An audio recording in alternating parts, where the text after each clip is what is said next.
Welcome, everyone. My name is Marina Pullen, and I'm the host of today's podcast series, What Would You Do Differently?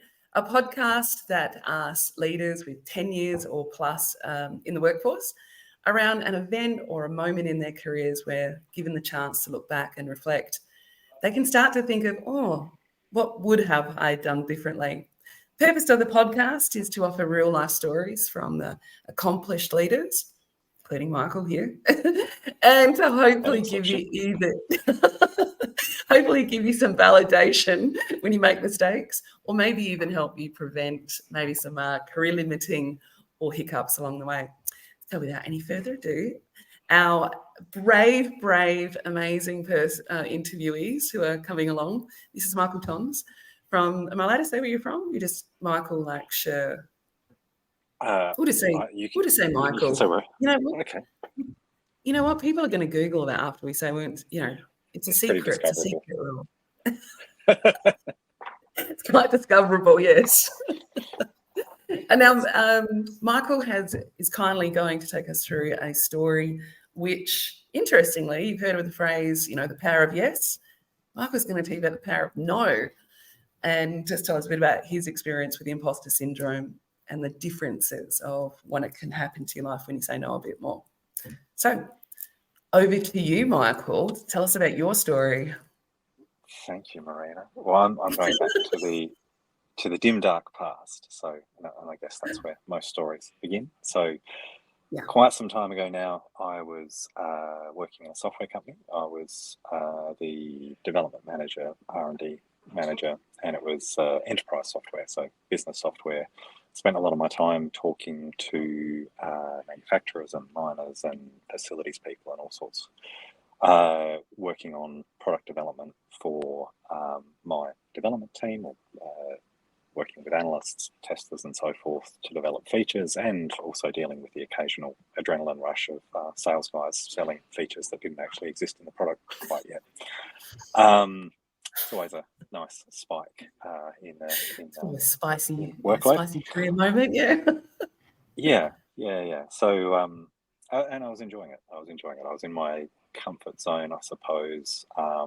The main challenge at the time was the desire from the owners to outsource pretty much my entire team.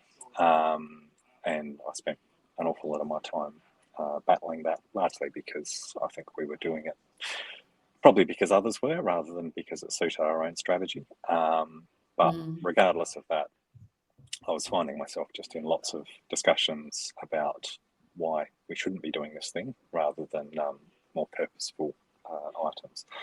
And after a while, that became quite wearing, and I got one of those phone calls you get at different points in your career of someone asking if you want to come and have a coffee. So had a coffee. Coffee turns into opportunity, and without probably too much thought about necessarily what I was going to. I had a reasonable idea, but I suppose I had it more in my head as to what I was leaving rather than what I was heading to. So I said yes. And what I was entering into was at a bank. It was going to be lead architect on a certain project. But then within the space of all of a week or two of being there, that project was put on hold. There was a further discussion along the lines of, well, you're here now, you don't have too much to do, how about you do this thing instead, which was completely foreign in terms of its subject matter. It was, again, an architecture role, but it was quite foreign to me. But it had a title, it was a lead architect role ultimately, and so I said yes to that. And the way things developed quite rapidly was that the project became the number one priority in the organisation. We were running faster than maybe we could handle. Very quickly stood up a team, and it became sort of all too obvious to me that I was the least experienced member of that team, albeit the leader of it. So it created an environment where it was a team of very good people, but I suppose all I could see at that point was the fact they had more experience than me. So I was sitting there typically in front of business stakeholders representing design or representing architecture. Meanwhile, in the background, I had my team, and you can insert your own joke about a group of architects, but safe to say they generally don't agree on too much. So I was spending most of my days with what grew into a team of getting close to 10 architects of various flavours, telling me everything that was wrong with the world and why couldn't we have this thing? Why weren't we doing this thing? So my days were largely spent in meetings of that sort of tone of conversation, explaining or discussing why things weren't working, why we didn't have a blueprint, why we didn't have program documentation, why we didn't have this, that, and the other, and it was all good points. But there was all the energy was being exhausted on discussing what was going wrong, rather than having any capacity or any time, let alone even the headspace to think about what to do or develop the things that were needed. So my days for a fairly horrible period were spent in meetings all day, and then in the evenings trying to get some work done, trying to fall asleep, not really achieving that, and then rinse and repeat for sort of weeks to a month at a time, and quickly hitting that point of exhaustion. So over time, it did start to resolve itself, partly by design, but partly through the simple passage of time, that these things, by evolution, did start to get better. But the challenge through all of it was really maintaining, I suppose, sanity through it in part, maintaining that purpose and that sense of outcome, because I felt that sense of obligation to the organisation that I'd come to the team that I was working with, to the project that I was working to stakeholders, you name it. It was that broader sense of obligation, and really my primary sort of driver was the fact that I felt I was letting people down by the situation I'd placed myself in, by saying yes to these things when the internal narrative was, you can't do this. So through all of that, it was incredibly challenging, and I'll now confidently say, with 10, 15 years of perspective upon it, that it was definitely the worst period in my working career. It's put many other things into perspective since. So I'm not sort of recommending a period of trauma of that sort, but it does quite often console me now, in that it's not as bad as that time when. But I'm very glad it's in the rear mirror. And look, over time, as I say, it resolved itself. We had good people coming in. It settled. We matured as a team. We achieved some outcomes, not all of the ones we originally set out to. But it was very challenging in the moment, to the point where there were those questions that you ask yourself of, why am I doing this in the first place? Not just the role, but almost working in general. What's it all for? Yeah. So I mean, I've known you for quite a while, and you've always been quite reflective. When you look back on that, and I acknowledge that you're saying, it was a good bookend of saying it's not as bad as that. So there's some value in it. But what would you have done differently? Well, I think it's taking the advice which I now happily give others, which is always, when taking a role, be very conscious what you're going to, not what you're. Don't be running away from things. So don't take a role because you're unhappy where you are. It needs to be at a certain level of unhappiness to make you run away. And I completely understand that. There's a definite level of privilege in being able to say that you have that level of choice available to you, because not everyone is in that position where you can deliberate a bit on opportunity.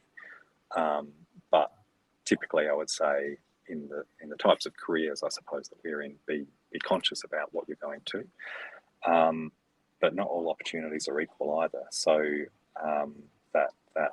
that mentality that's drummed into you for a good part of your career is every opportunity is a good opportunity, or as quite a few people said actually when I was going through this period when I was struggling and trying to have that conversation, the first response was typically, this will look good on your resume, or this will be good experience, which, yes, that is true, but it's not particularly helpful in that moment in time.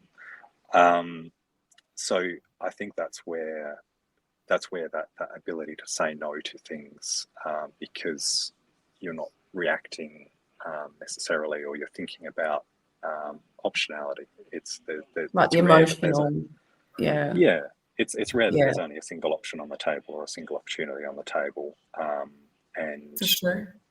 You might feel in the moment that another one's not going to come along, but the truth is that typically they do. So in part, it's very much, yes, that idea of being considerate, being deliberate about what you're responding to, and that works on any number of levels. It's not just career choices; it's personal choices, it's decisions in the moment too. That things aren't binary by any stretch. There's degrees of choice within them.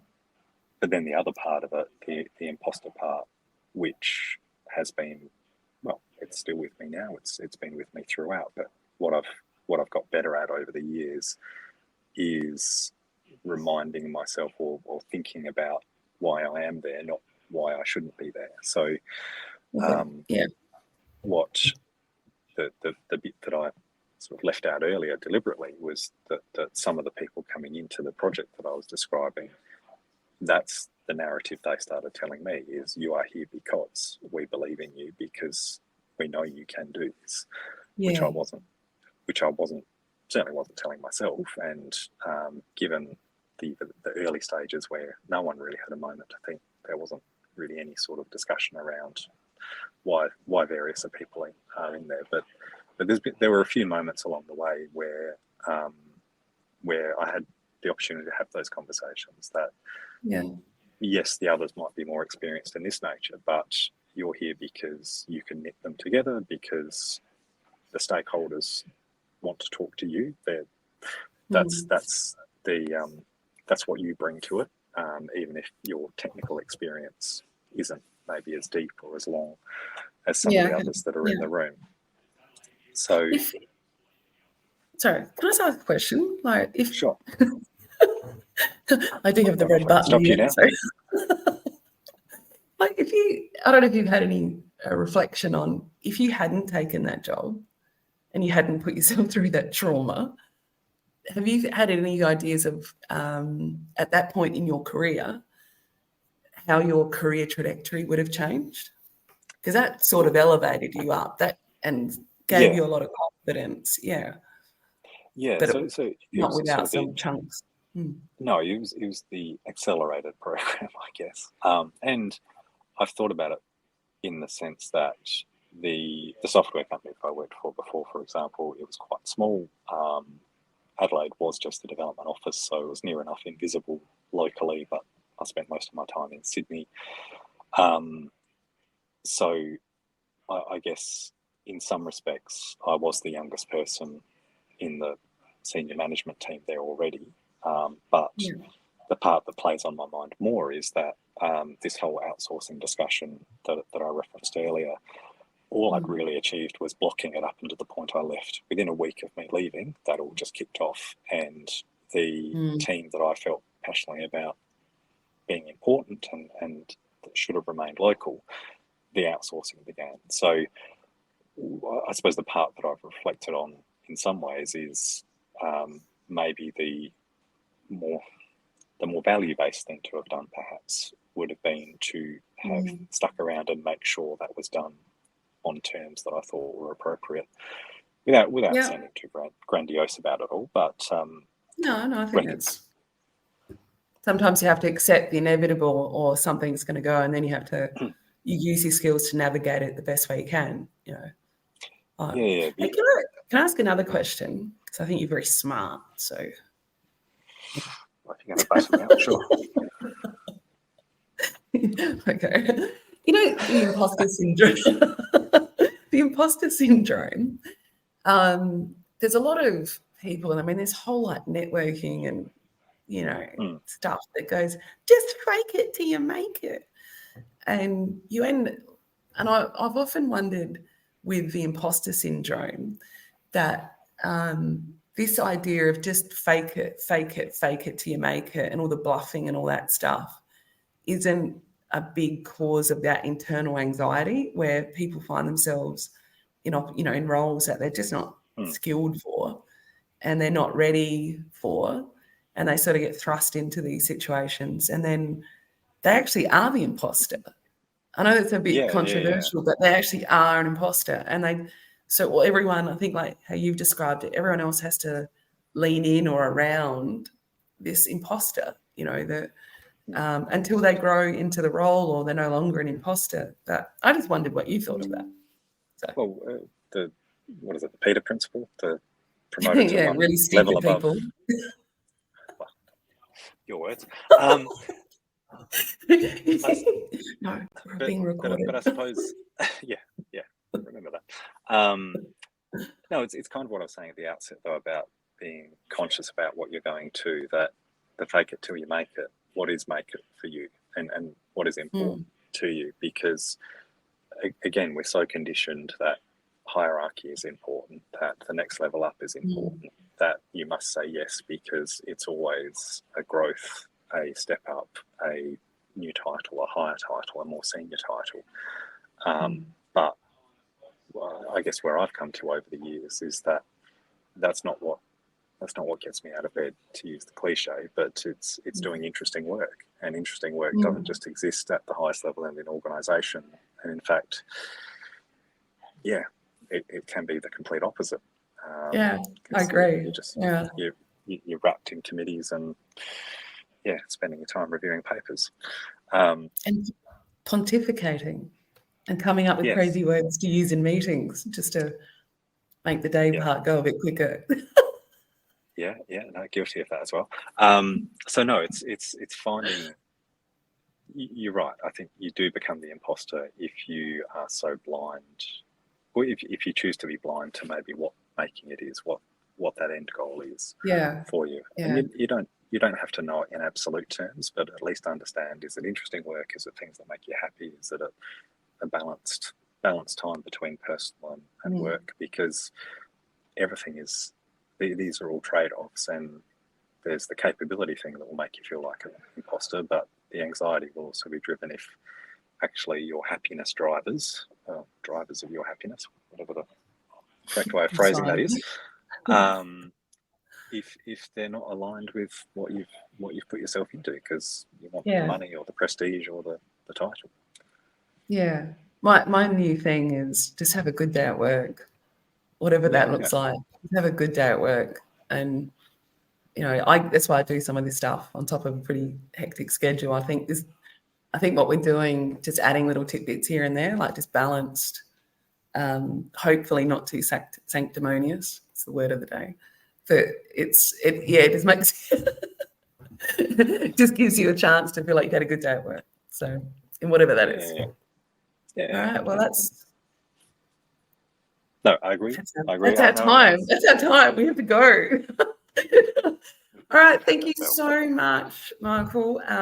As always, absolute pleasure talking to you. This time we recorded it, but we did spend half an hour just talking rubbish before we hit the record button.